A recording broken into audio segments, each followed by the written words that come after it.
Good evening, everybody, and welcome to episode 2 of The Gorilla Position. We have a spectacular episode for you tonight, as I got the chance to interview not only former WWE superstar Luke Gallows, but Australian sports genius Ricky Nixon.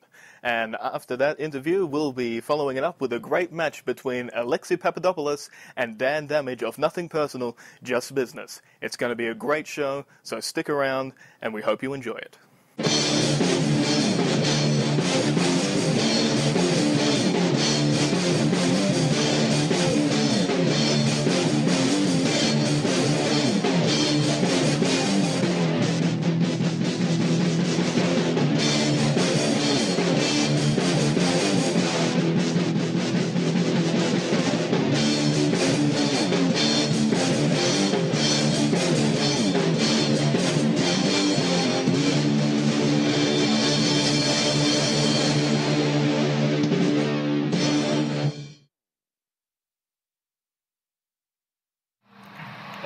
My name is Jason O'Meara, and I'm here with the Gorilla Position, and this is a rare treat. We're actually joined here by American professional wrestler, Mr. Luke Gallows, and possibly one of the greatest minds in Australian sport today, Mr. Ricky Nixon.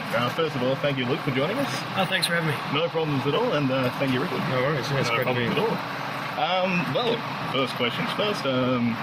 Mr. Nixon, what do you see Australian wrestling doing in the near or distant future? I think wrestling has been a great entertainment for a lot of people for a long time, and I don't know whether Luke would agree, but it'll be interesting to hear what he's got to say, whether it needs to just find the next bit to go on to that's going to get kids here and draw them in, and you need to find the next hero coming along.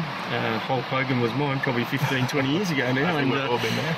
And he had different things that attracted people at that stage, whether it was his hair or whether it was his antics and that, and a lot of it's been copied now, so I think we need to move on to the next stage, and Australia has a good opportunity to do that. Because kids, we're a growing population here and not diminishing, so we're always going to be looking for entertainment.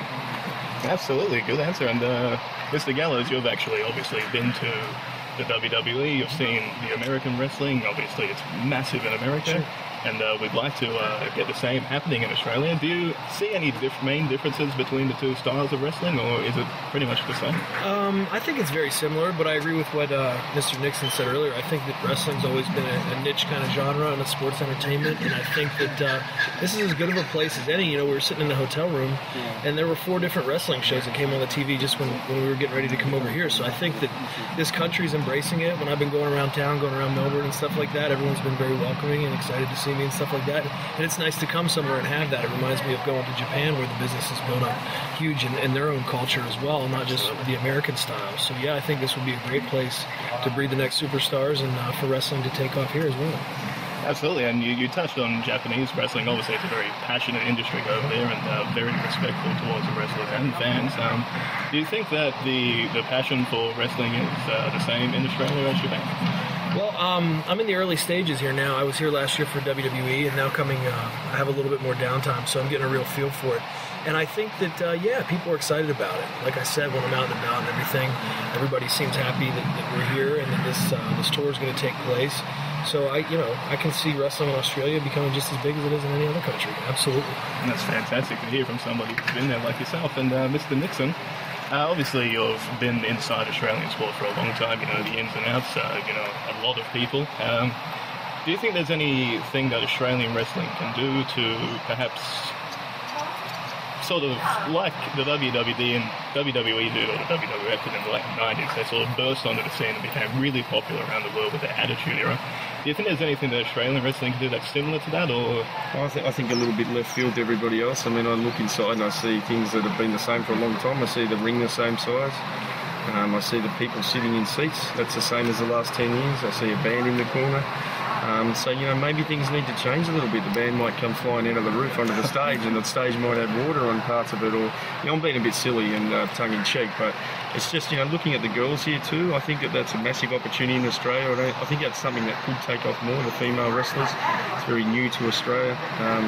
Obviously the American Wrestling Federations and that introduced a lot of that in the last 4 or 5 years. So, you've got to trick things up and be entertaining, but at the same time you can't be seen to be, it's just a make-up show that just people are just going to go along and lose interest really quickly. It's got to be sustainable and last, at least 4 or 5 years. It's like going to a new nightclub.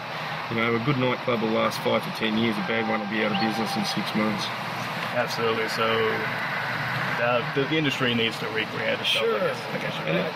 I think, like, sorry, I was just going to say, Luke, people like Luke getting them into a think tank. Yep. I think that's probably the way that I've done things successfully before. It's not a good what I just think. It's what the cameraman thinks. It's what the girls think. It's what Luke thinks. You know, it's what try and get a businessman who's a multi-billionaire around Melbourne and get him in and get his thoughts on it as well. And someone who's worked in the media in Australia. You know, what does Foxtel or cable TV want?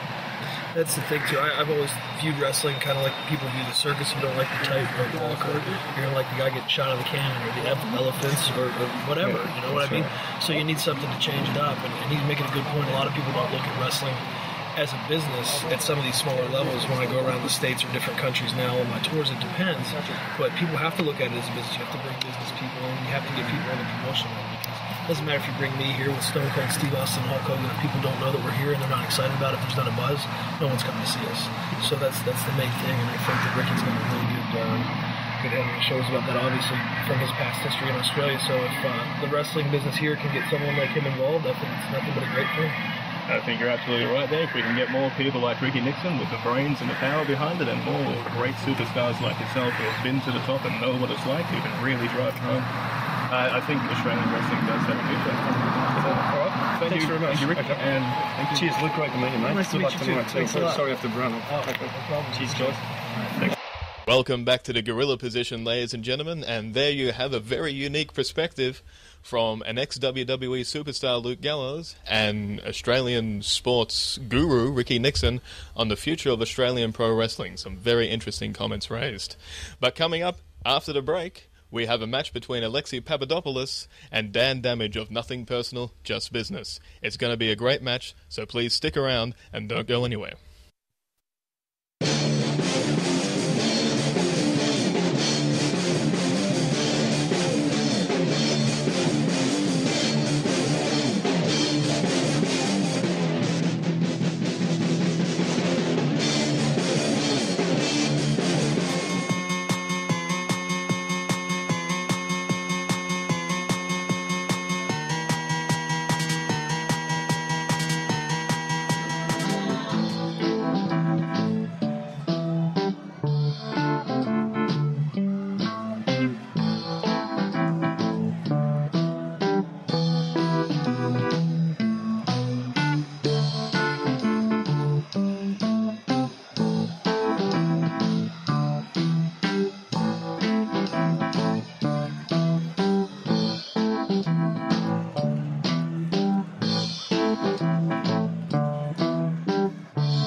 Once again, I think the ref is really going to have his work cut out for him here, trying to keep his eyes on 5 men. I'm gonna basically call it that this guy here is Damage. And we're off. The bell actually rang this time. And once again, it's not hard to see who the crowd is behind in this match. He may, have the crowd behind him, but he's still got 3 other guys there that he's going to keep his eyes out for. It's not going to be easy for him. No, it isn't. But Alexi has experience, he has knowledge, he has ring presence, as you saw earlier. He's got the fight in him to go up against the odds. At the moment, he is really taking charge. Standing wrist lock there applied to Damage. Damage reversing it, making it one of his own. Reaching on the arm. And a second time. Swings him round. Notice how he's actually keeping a really tight grip on that wrist of Alexi. Alexi now working his own. Swings it over, beautiful counter move, turns it into a hammerlock. Nicely done there, now into a headlock. Takes him down, wedges on the arm, squeezing the oxygen out of the brain. Wearing him down there. And the ref's getting in there. Just making sure that the shoulders are down. Oh. Goes again, Alexi nearly copped a pinfall there. And again. 2 count. Alexi just getting out. Both men up to their feet. Oh, he's applying pressure there. But once again, the ref's got to deal with this interference from the outside of the ring. Oh, huge shoulder block there from the Mad Greek. I tell you, I mean, you see a group like those, you think he should be dressed up in like like the Greek armour or something like that, with a big long beard. This is Sparta! I don't know. And I like the confidence. Alexi, it's like, even though he's got 4 guys to contend with, he's not showing any fear. He's not backing down. He does not look intimidated. When you have the odds like these guys are putting up against Alexi Papadopoulos, showing fear is a sign of weakness, and these guys will feed off it. They will eat you alive. He is showing no fear. He is showing full intensity, full commitment to the task at hand. I mean, to him it looks like it makes no difference, whether he's facing 1 man or 4 men. He is in there to compete, and he's showing no fear. He is ready to go. Definitely.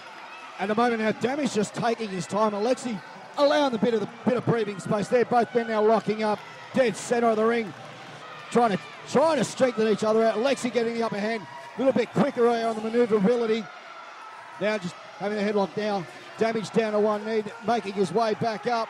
Alexi just holding on, squeezing the head tight, right around the jaw, the back of the neck, applying as much pressure as he can. Worked into the ropes. Across he goes. Comes through with a big shoulder block. Good shoulder block. And Damage escaping outside of the ring. He's conferring there with his men on the outside. What do you think? Is it a bit of strategy they're talking there, or a bit of moral support? Bit of a hug time, Kleenex, Kodak moment. Yes, they are talking strategy. I just like to be like mean. Funny thing is, sometimes I can get away with it. You can. I get paid to do this stuff, and when I say on the microphone, when it comes to live wrestling, it doesn't get edited, so it's too bad. Oh, what's going on here? What's he saying to the ref there? Is he crying foul that something has been done to him that's He's illegal? carrying on about him grabbing his trousers. You're wearing trousers, you're going to get him grabbed. This is wrestling. It's not river dance. No, it's not. But then now locking up. Damage now. Quick go behind there into the waist lock. Alexi switches it very quickly. Bateman now struggling now, trying to work their way out. Damage trying his hardest, trying to find a way to get himself out. Works into it, goes back into that standing wrist lock. I mean, that actually is a lot of people don't realise, it may not look like much, but a standing wrist lock, it takes away a lot of the hand strength of the wrestler. It takes away your striking power. It takes away your grip. Yeah. Oh, down he got sent. Alexi with a cover too. Oh, that was close. And that's the thing, when you're constantly applying that sort of pressure, it's changing tactics, going after the leg, kicking away right behind the knee. Drops down. Oh, very beautiful tactic there. Very smart wrestling from Alexi. Certainly, you've got to just keep chipping away, whether it be the legs, the wrist, the neck. You keep chipping away, and it's going to wear your opponent down. Chopping this man down like a tree is, the way I like to put it. But you're taking out that leg, you take it out of the trunk, you're chopping down the tree, taking away his strength, the ability to move, anything. And he really is working away on the leg of Damage there with all sorts of painful manoeuvres. And that's really going to be taking something away from him. That's lovely. Nicely done there, that standing leg lock. Picks him up. Oh, what's he going for? Figure four. He's got him in a figure four. It's a figure four look. That is a horrific submission move. I mean, it puts weight not only on the leg that he's trying to be working on there, but also the leg that he's crossed over. It's putting strain on the knee, on both knees. And he is lucky to be able to get out of that. I mean, although I'm going to be amazed if he's able to stand up after that, because that is really going to take it out of your legs, especially after all the damage inflicted to his legs a few moments ago with the kicks. It is, yes. And it's all that you think you just build upon to that certain body part, and it's going to be hard for him to stand up after this. That is going to make it even harder for him to stand exactly up. Right. Alexi now with the cover. Two count there. Just a near fall. I guess there are so many strategies you can use going into a match like this, or any match, whether you're going for the high impact stuff to try to put them away quickly, or whether you look at the long haul, and just working away over time. Yeah, well, Alexi is a powerful guy. I've seen him pick up guys, his size and bigger, but he's been playing a very smart match. But Damage, he took a very useful trick out of an old book there with the mule kick right between the legs. That is gotta hurt. Oh, what's it? Oh! Japanese drop kick just right in the side of the head. Jay. Will he be able to get up after that? Cover. 1, 2. And a shot like that to the head is really going to knock you about, you know. Alexi really just kicking out there. Didn't mean to cut you off there. I was getting involved in the action. Big elbow drop there by Damage. Oh. Alexi rolls him over. 2. Fantastic. Oh. So close. Oh. Drives him. Just see that. It was like slamming a nail through that ring. He just hammered him right down with a DDT. 1, 2. Oh, that was a close 2 count. And he kicked out. It shows the resiliency that these guys have. Alexi, one of the toughest SOBs I've ever seen inside the wrestling ring. Oh, now he's using the ropes here. The refs are giving him to the count of 5, I believe. Lets him go. Oh, come on. And that's what we were talking about earlier, having one person, let alone 3 extra people, that can really, really turn them against you. It does. Once again, the ref is doing his best. What's Marco Mitro? Marco Mitro up on the apron there. Meanwhile, there's a big leg drop there from Damage. See how quickly he was about to put a chokehold onto Alexi. Yeah. As soon as the referee turned around, he stopped it. Said he wasn't doing anything wrong. Bit of cat and mouse play there, I think. It does seem like that, and it really does seem unfair. You know, it's such a disadvantage here. He had so much momentum going, Alexi did, and he was really doing a fantastic job. And now I think with a bit of outside interference there, the momentum has changed. Handful of hair just slams him onto his back. Looks like he's also landed with the back of his head as well. And now Damage with the cover. 2. Alexi just kicking out.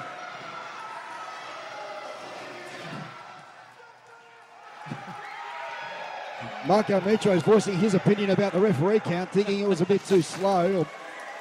But what can I thought it was a good cadence to me. Yeah. And the ref can only do what he... look at this. Look at this. The suits. 3-on-1 stomp down outside the ring there, and the ref just... Even the taxman getting involved. Yeah. Taxman always sticking his nose in when it doesn't belong. That's exactly right. Nobody likes the taxman. Yeah. Hey, look at my tax return. I'll tell you why. Yeah. See, I'm always worried when the taxman comes to my door. But if it was this guy that showed up at my door, I'd be even more worried. Yeah. I wouldn't be worried. I'd be scared. I'd be out the back door in a flash. He actually, up close and personal, the taxman is a very intimidating figure. Once a year, they are the scariest on the planet. Gee, Alexi has really taken a beating in these last few minutes. It's, once again, it seems so unfair. Look at now Marco Mitro just look at that, he's grinding the neck of Alexi into that bottom rope and then just slams him in the head for good measure. At the start of this match, we were speculating as to the 3-man advantage, how much that would come into play, and it really has. The taxman was telling me earlier that he invented the BAS. The BAS? The BAS? The BAS. What does BAS stand for? He actually shortened it from basically 4 words. And unfortunately, this is a family show, so I can't repeat it. Go there. I can't repeat it. I'll tell you what about it at the break. And something. Damage comes off the middle road, goes the leg drop. Alexi just scraped out of that one. Only got a little bit of contact there, minimal contact. Could be enough for Alexi to get back to his feet though. Mount some form of comeback. Yeah, Alexi, you're getting the crowd behind him there. Charges him with a clothesline. And another. Right across the sternum with those clotheslines. They may seem like a lot of guys you see when they go for clothesline, they try and go across your neck. Alexi feels that he has a lot more force when he does it across your chest. Because of his weight and his slightly shorter stature compared to other guys, he likes to just go full body right across the chest of a person and just take him down. That outside interference. What the hell was that? Coming into play. Damage, he just reached out and grabbed the arm of the referee to stop the count. Unbelievable. That would have been a 3 count. I must say though, on Damage's behalf, I mean that was quite intelligent. He knew where the referee was, and he reached out, grabbed the referee's hand, and stopped that count. But I mean, I can't believe that Alexi is still in this with 3 extra men against him, and those little tactics being used there by Demi. Oh, shame. You've got to be really careful when you go up on the ropes like that. If you're able to get up there and capitalise on that, it could pay off huge. But there's so many things that can go wrong as you're climbing those ropes. As you saw there, just Marco Metro getting involved. And again, especially when there's extra people involved in this, when you're climbing those top ropes, you've got to have eyes in the back of your head to watch out who's coming behind. Now looking like he's out of it. Oh, he's just kicked out. Unbelievable. Wow. That was impressive. Alexi now, one of those guys, he really needs the crowd to get behind him. That was a hint.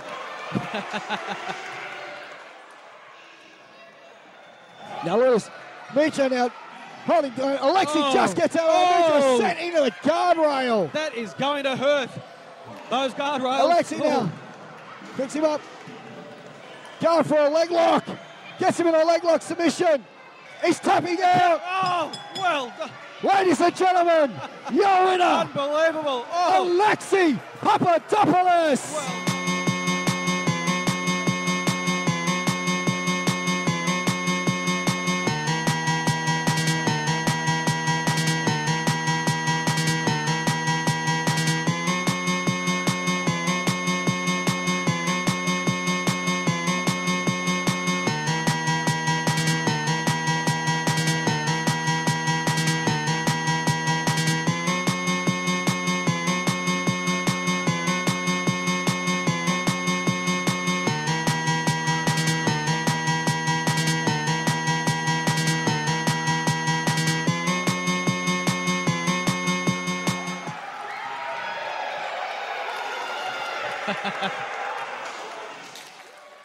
And the crowd being very vocal about their feelings towards Damage.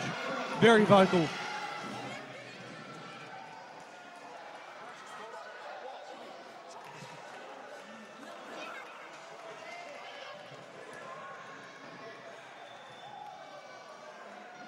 Well, the crowd's certainly not making them feel welcome, that's for sure. Alexi Papadopoulos getting the victory on that one.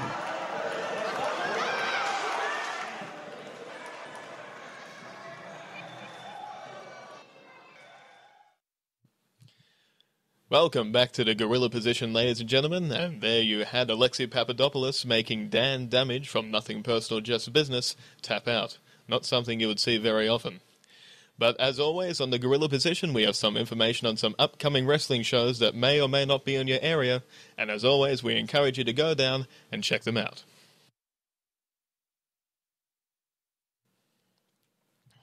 We have the wrestlers of PCWE performing on December the 17th, 2011 at the Polish Club in Rowville.